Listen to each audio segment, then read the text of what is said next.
Hey everyone, it's finals week. Oh, you're getting close to it. So you're probably exhausted, maybe a little stressed like I am. Wondering if you're going to remember all the material you're studying, you're pulling it all nighter. Let me show you the time now. It's currently 12:24. So you're not the only one. I have my tea here. I'm drinking tea because I don't want to put coffee. Coffee is gonna spoil the regulation. And because I drink tea, I'm gonna be adding this ginger, honey ginger tea to it to like sweeten it because I feel like the taste of just tea tastes weird. But and that it's cold, so I'm like warm. And here's my microphone. I'm warm. Okay. I get it. It's right there. I am right there with you. I'm Tochi, a fellow nursing student. I'm studying for my critical care finals too. And today we're going to be tackling bone injuries together. Now, because I'm a nursing student like you, I know the drill. This is not just another boring lecture. This is a study session with moi. In the next 30 to 35 minutes, we're going to be covering types of bond, how to classify them, the rules of nines. You will be tested on this for sure. Fluid resuscitation, the Parkland formula made simple. You also be tested on this. This is like one of the two NCLEX thing is assessment priorities and also what your professors would like to ask questioning. And here's what makes this different. After every major section, I'm going to give you an NCLEX-style question. You pause the video, you think it through, you answer. This is active learning, not passive watching. We're not just watching. We're going to be interactive. We're going to be engaging in this.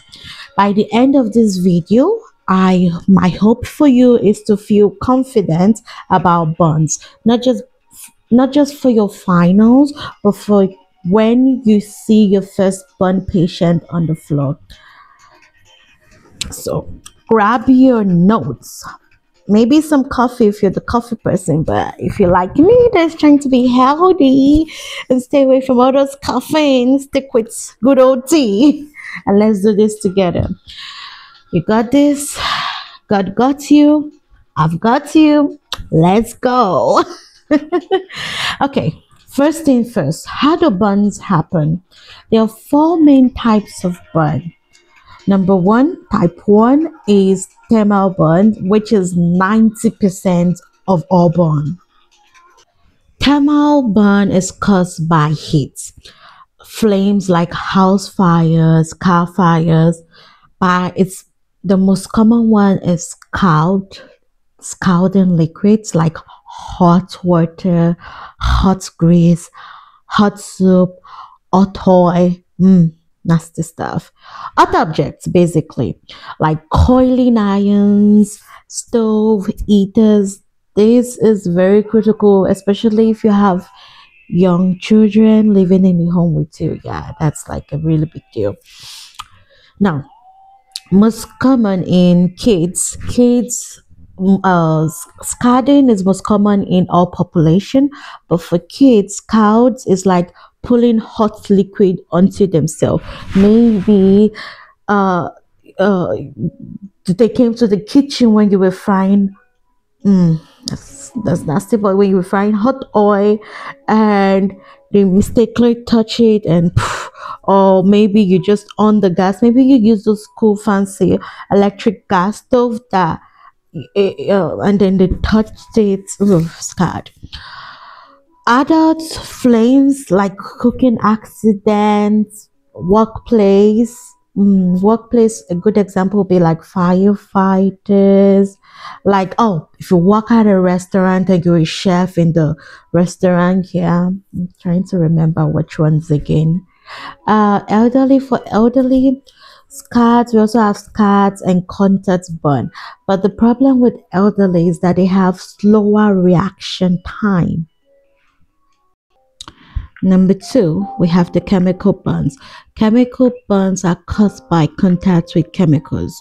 Now, this includes acids like your bathroom cleaner that has bleach, battery acid, alkalis like your drain cleaners, your lye. These are worse because alkalis are the worst because they continue burning until they're like neutralized. Organic compounds like gasoline, petroleum, chemical bonds keep damaging tissue until the chemical is like completely removed. That is why you wash, you wash some more with water. Like you keep washing with water. Now, number three, we have electrical burns. Electrical burns is caused by electrical current passing through the body. Let's give a moment to that. So we have low voltage, that's less than 1000 volts, and then we have household outlet, that's like the outlet. So maybe like you like plugged something. Does that happen to you? Try to plug something like it sparks. Yeah, that's that one. And then you have high voltage. High voltage is above greater than 1000 volts, and then you have those from power lines, from lightning. I saw a picture in class and we're doing this, and a lightning struck the guy and he gave him this very beautiful artwork at the back, but you can imagine the state he was in.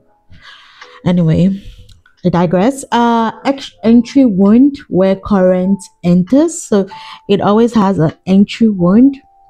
Like let's use the hand, so there's an entry wound and then the exit wound where current leaves. So if the entry wound, which is often the hand, the exit wound will be often your foot. So basically it's like it's going down to your foot. But here's the scary part: the damage you see on the outside is not the full story. Electricity travels through tissue. Most resistance bone, they get very hot, damages surrounding tissue. Least resistance is nerves, blood vessel, electricity will flow easily. But for bone, it's going to like really destroy it, like it's going to cause a lot of damages. This results into massive internal damage even if external bone looks small. Complications include cardiac arrest, arrhythmias, dysrhythmias, rhombolysis. That's when the muscle breaks down and turns to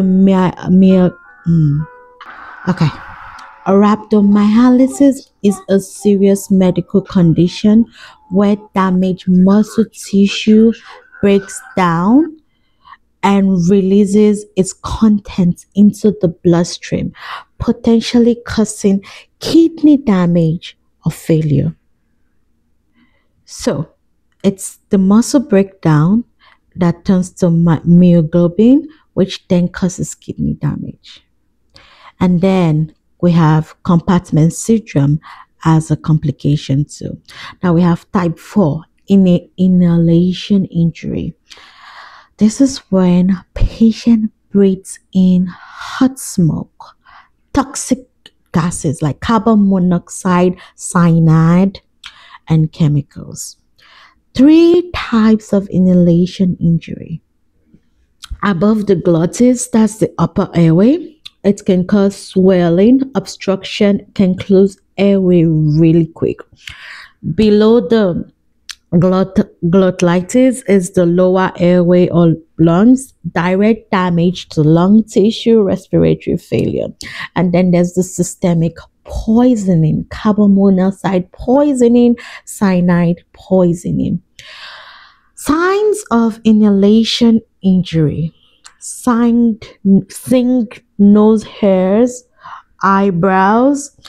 You can see soot. A soot is black, so you can see like black in your mouth or nose. You can see burns on face. So any our professor was really insisting on this. Any facial burn automatically needs to go to a burn center because the airway is compromised.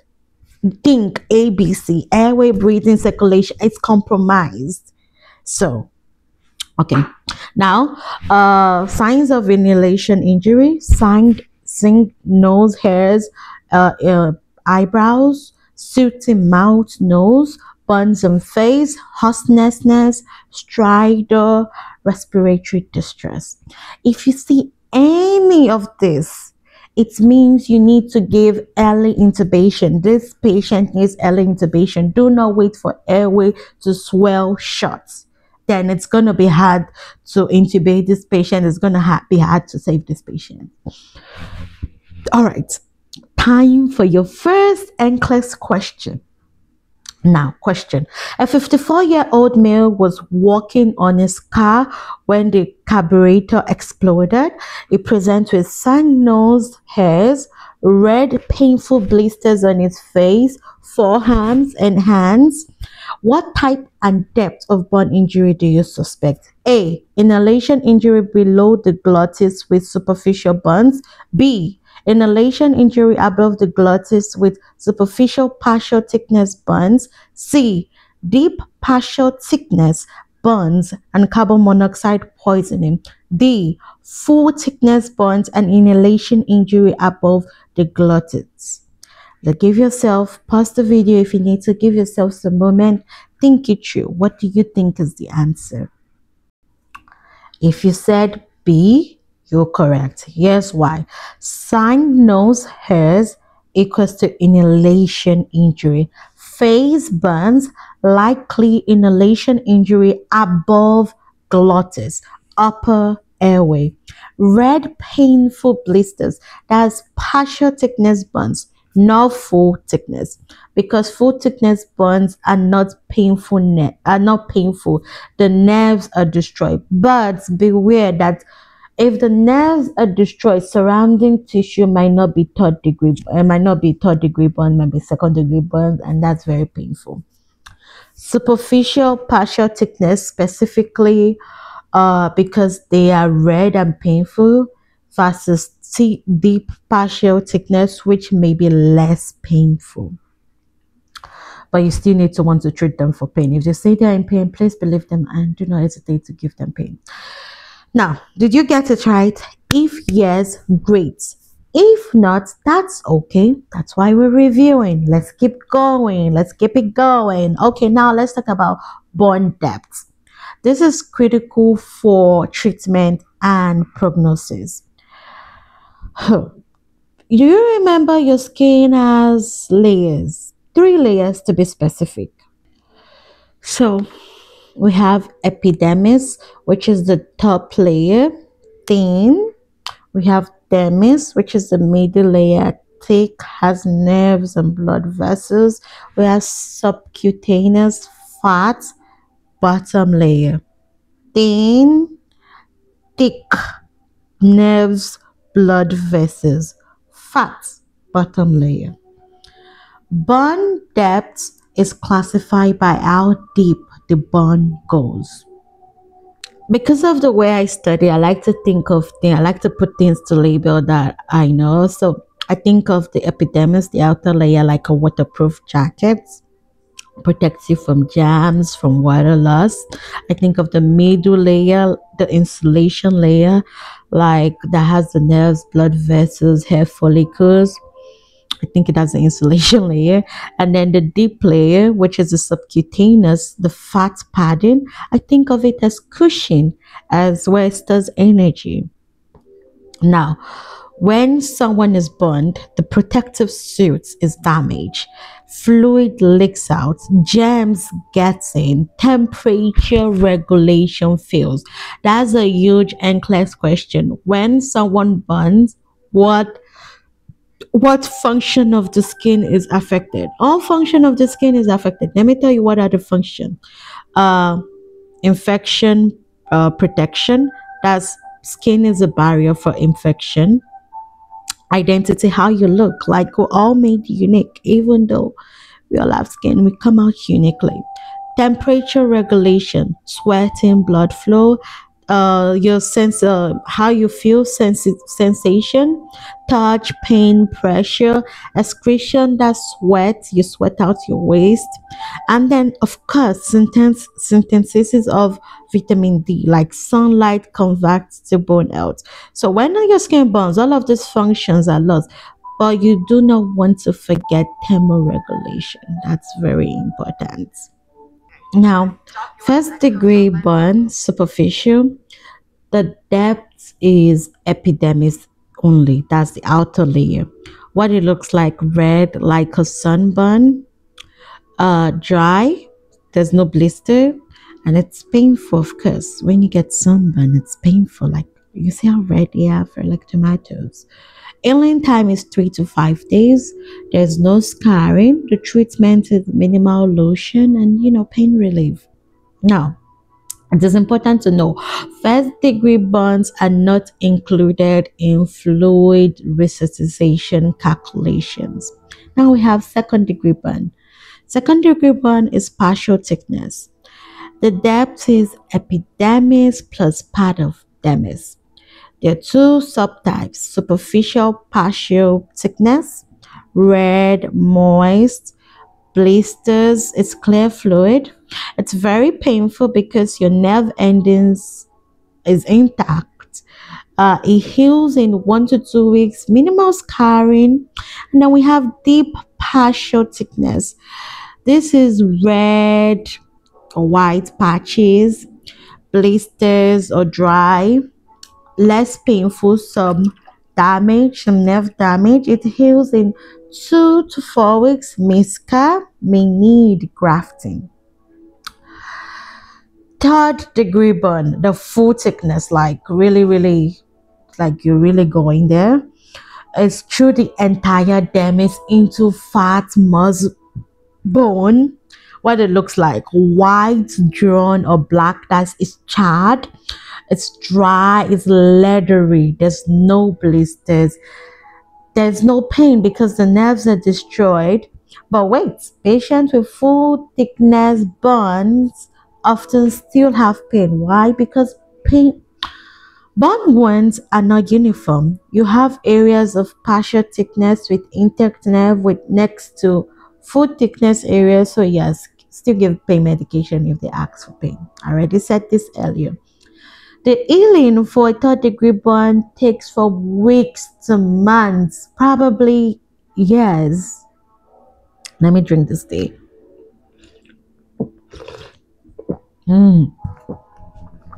It's eating the right spot. Okay. Scarring, yes, always. It's like sometimes the scarring is permanent. Treatment, it requires skin grafting. Complications for a third degree burn is infection, contractures, loss of function. Let me show you the zones of injury. Now, the zones of coagulation. Greatest damage is the center. Tissue is dead, it will not recover. Then there's the zone of status as the middle ring. Tissue is injured but potentially salvageable, so it can be saved. If we prevent secondary injury, what does secondary injury means? We're talking about dehydration, we're talking about infection. This tissue might survive. If not, it progresses to necrosis. Now, then we have zone of hyperemia, which is the outer ring. So it's like rings. Like when I talk about the zones, this is what I mean. Our first zone of coagulation is the center right here, and then the zone of status is the middle one, and then zone of hyperemia is the outer ring. Minimal injury, increased blood flow, but they might have inflammatory response. Your goal as the nurse is to save the zone of stasis. That's the this guy here, the middleman, the middle ring, because you want to prevent them from getting complication. Now, how can we do this? That is where fluid resuscitation comes in. You have to prevent infection. You have to optimize perfusion. Ready for question uno two? No. Ready for question number 2? I said dose. Question dose. Yeah. A question. A patient has burn injury covering the entire back. The wound is dry, it's leathery, white in color. The patient reports no pain in that area.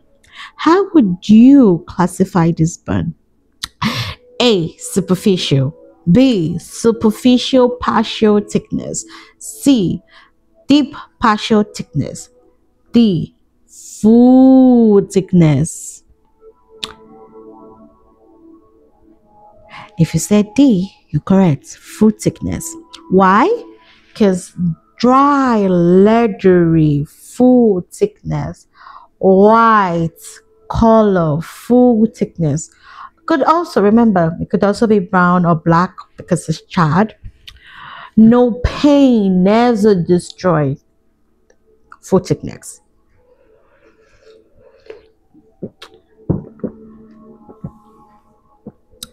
You're doing great. So question down. Let's keep going. All right. This is one of the most tested concepts, the rule of nines. Let's do this. You need to know this for finals and also for NCLEX. The rule of nines divides the body into sections.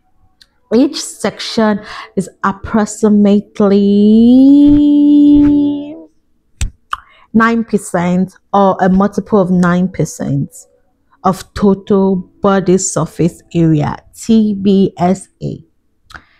I'll try to show you on my body.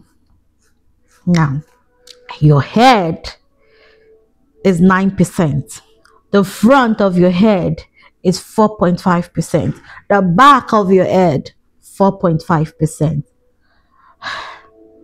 Arm, each arm, front and back, 9%. So together arms, 18%. Anterior trunk, that is your chest and abdomen area. It's 18%, or your torso, you could call it torso, it's your 18%. And then your back, your posterior trunk, is upper body and lower back. Upper back, like I'm in the gym. Upper back and lower back is 18%. So together, this whole side, 18 plus 18. Do the maths. That's your answer. Then we have legs. Each leg is 18, like one leg is 18%. Front 9%, back 9%. Second leg, so second leg, 9, front 9%, back 9%. Total legs of your two legs is 36%. Also for your torso and your back, 36%.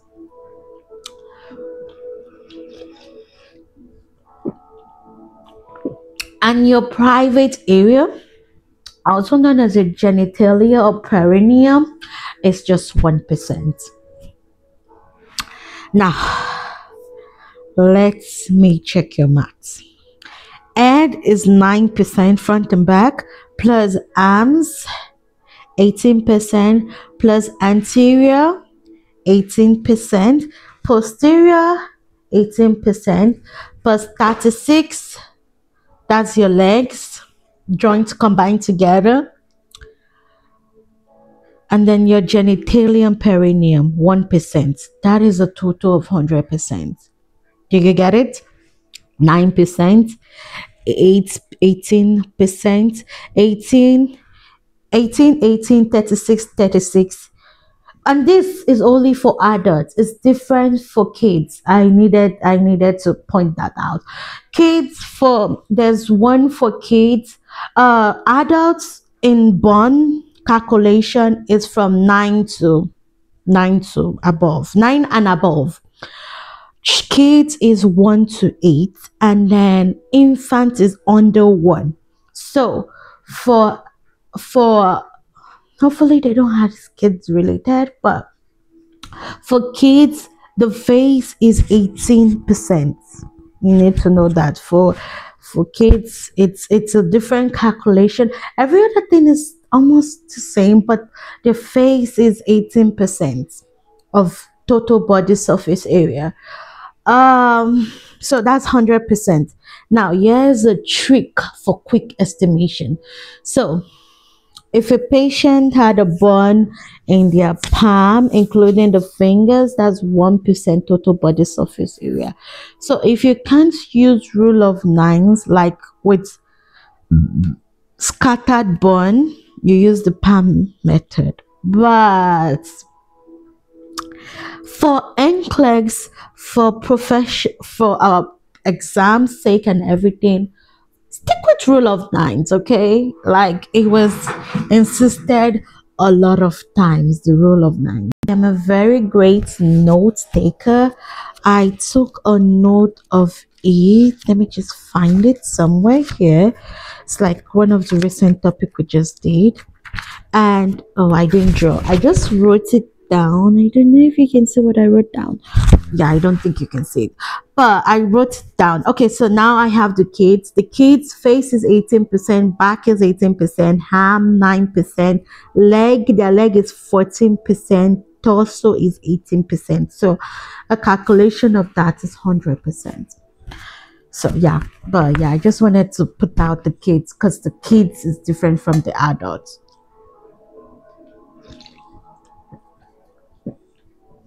Children have bigger heads, so that's why it's 18% instead of 9% for them. And then they have smaller legs, so that's why it's 14% for them instead of 18%. So why I said it, because kids have proportionally larger heads. Now, calculation time. Let's see if you got all the smart that I stood up to explain. Like I did explain it well, right? So an adult patient has burns covering entire anterior trunk. Anterior trunk is your torso, chest plus abdomen. Both hands are completely both hands completely, both legs completely. What is total body surface area? Let's do the math. So do the math, I'll do my math. I just realized I read the question wrong. Let me read it again. So calculation question. Another patient has burns covering entire anterior trunk, that's the chest plus abdomen, 18%. Oh, I'm giving you the trick. Okay, let's kind of do it together. Both hams completely, 9%, 9%, 18%, and right leg completely. One leg is 18%, so 18%. Now do the math. Okay, option A, 36%, B, 45%, C, 54%, D, 63%. Do the math. The answer is C, 54%. If you got that, kudos to you. Good job, people. So now let's calculate. Anterior trunk is 18%, like I said. Both arms 18%. Right leg 18%. 18 plus 18, 36. 36 plus 18, 54. Bing, bing, bing. Did you get it? These calculation questions are common in NCLEX. Now, this is critical. Fluid resuscitation.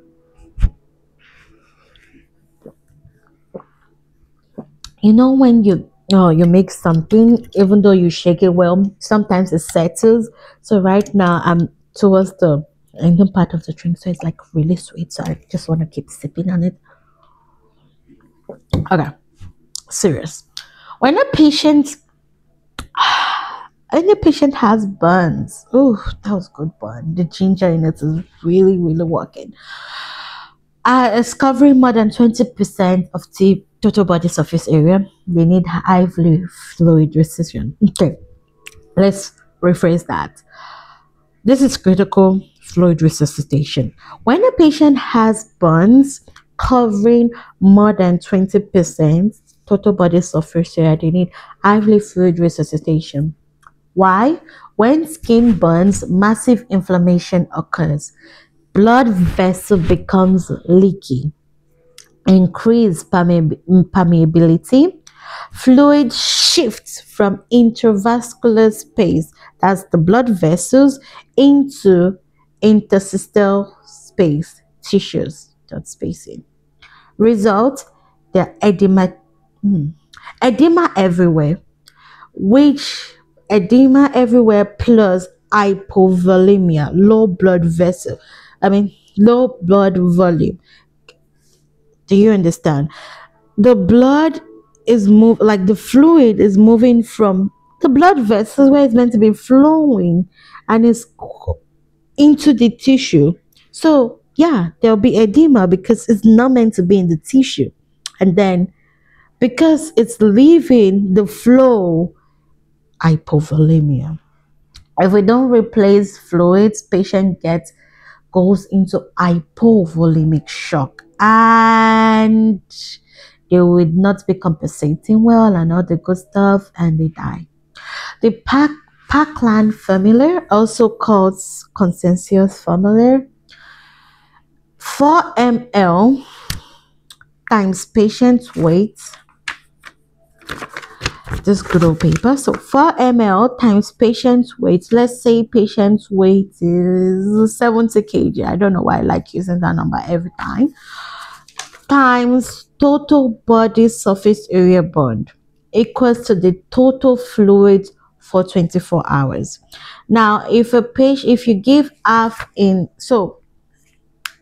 24 hours, we're going to divide it 8/16.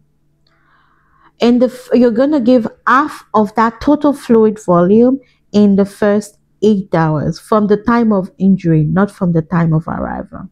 So if the patient had, maybe they had their injury, the burn injury at 0700 and they came to the hospital 0900, we're going to shorten the time.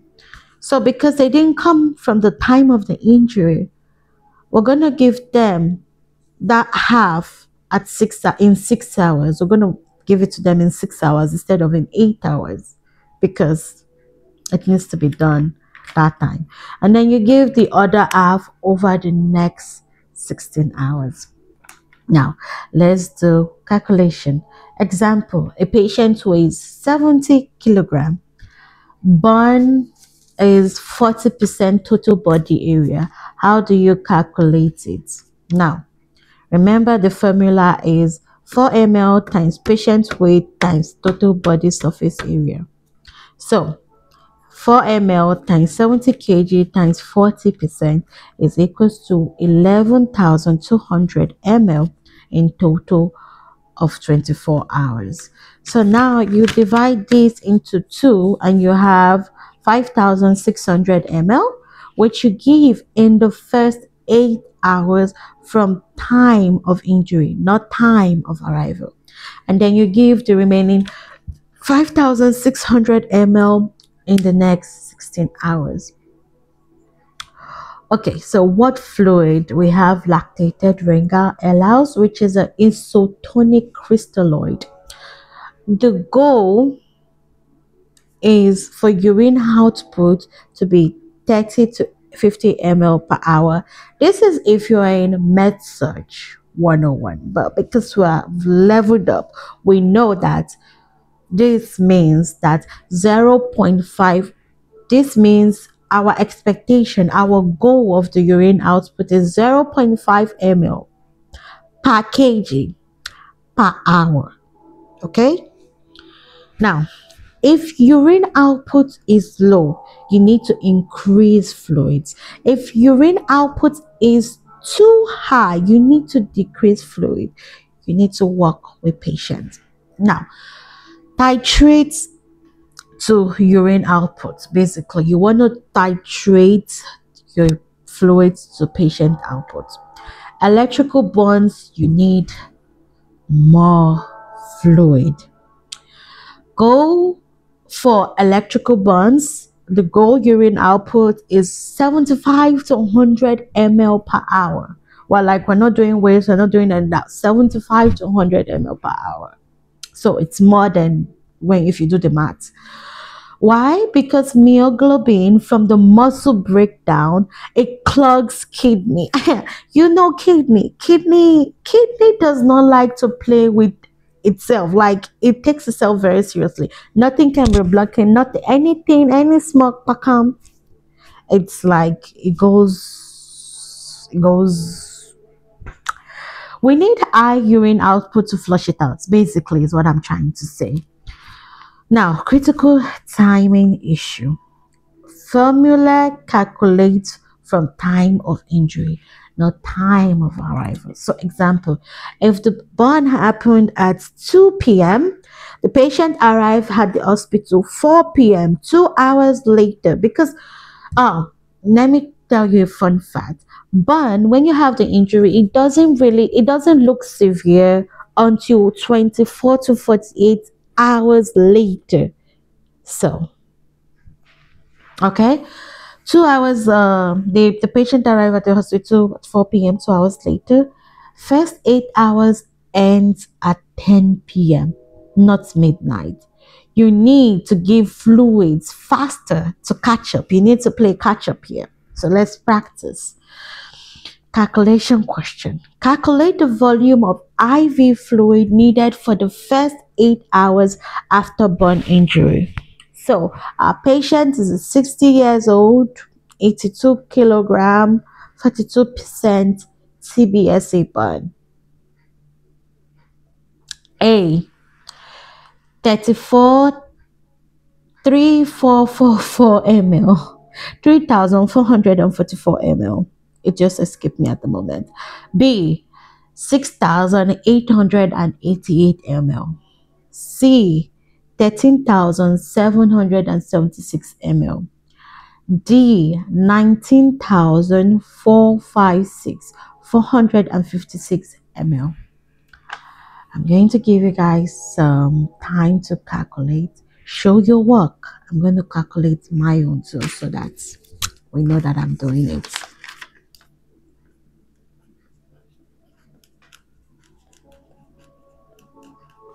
Okay, I got my answer. Now, the maths. The answer is B, 6,888 ml. Yes, the math.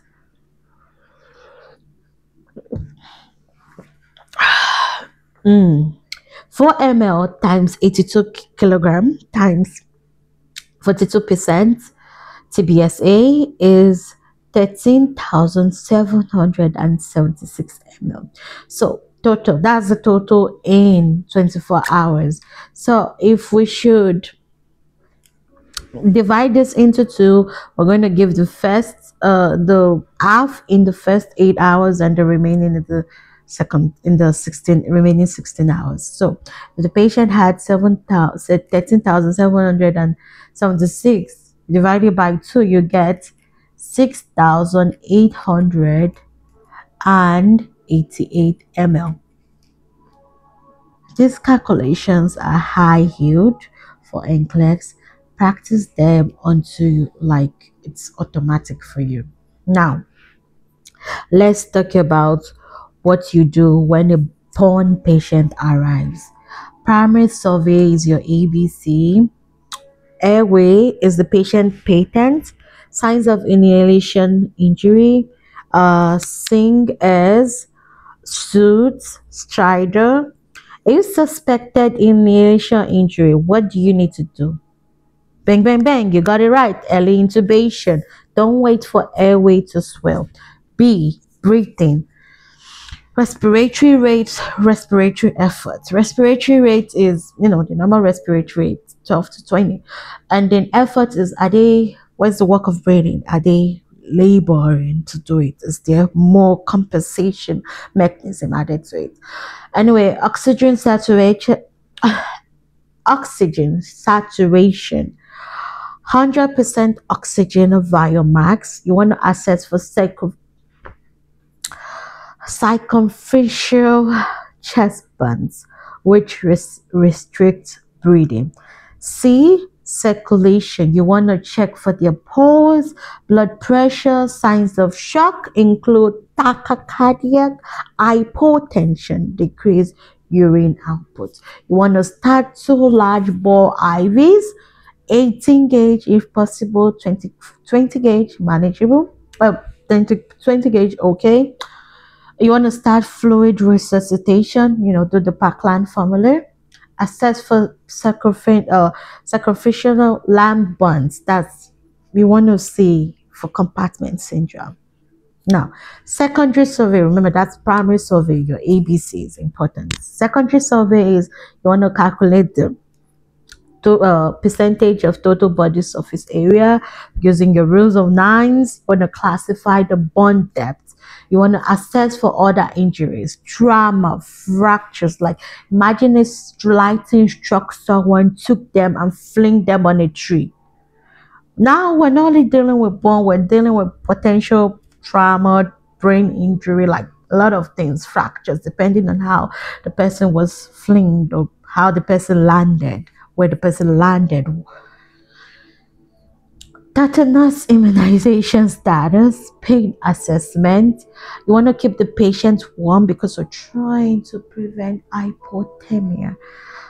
After this, I'm going to sleep. I am not doing anymore. A circumferential burns. If burn goes all the way around a limb or torso, tissue swells and act like a tourniquet. Limbs, compartment syndrome. You want to check for pulses, cap refill, sensation. Can they still feel? Chest, restrict breathing. You may need extrarotomy, which is to cut through eschar to release pressure. Abdomen, intra-abdominal hypertension. You want to monitor bladder pressure. Now, neurovascular checks every hour initially for circumferential burn. Whew, okay, you made it through. More than 30 minutes. I really wanted to go for 30 to 35 minutes, but I know me. I love to talk. So, you made it through 40 minutes of burn injuries. Let's do a rapid fire review. 1. 4 types of burns: thermal, 90%, chemical, electrical, inhalation, injury. Burn depths: first degree, superficial; second degree, partial thickness; third degree, full thickness. That's where we're talking the bones, going through the bones. 3. Rules of 9: head, 9%, arm, 18%, torso, 18%, back, 18%, legs, individual legs, 18%, joined together, 36%, genital, private area, 1%. 4. Parkland formula: 4 ml times patient kg times percentage of total body surface area. How you want to give half of the total for 24 hours. You want to give half in the first 8 hours, and you want to give the remaining half in the last 16 hours. Your goal urine output is 30 to 50 ml per hour, aka 0.5 ml per kg per hour. And if your patient have electrical burn, you're going for 75 to 100 ml per hour. Assessment priorities. You want to do number 5, assessment priorities. You want to do your ABCs. You want to calculate your TBSA. You want to start your fluids. You want to prevent hypothermia. Listen, I know you're tired. I am tired. Let me see the time now. The time is currently 1:16 from when I started. But you just learned a lot in 45 minutes. And you know what? You're going to nail your burn question on the exam, just like I would. Speak it, preach it. Okay, I ate. Next week we're doing part 2 because there's more to bones. There's the wound care, there's the skin grafting, there's the complication, and there's the rehabilitation. But for now, we'll take a break. I'm tired. You're tired. I know we're trying to pull an all-nighter, but your body needs a break. You cannot pour from an empty cup. You can only pour from a place of abundance. You have earned it. So, drop in the comment how many NCLEX questions did you get right? What part of burns still confuses you? What topics do you want me to cover next for final prep? You've got this. I believe in you. Fist bump. High five. Now go crush those finals just like I know I will. Now see you next time for part 2. Bye. Peace out. Okay, I'm going to sleep. Good night, people. Good night. Take care of yourself.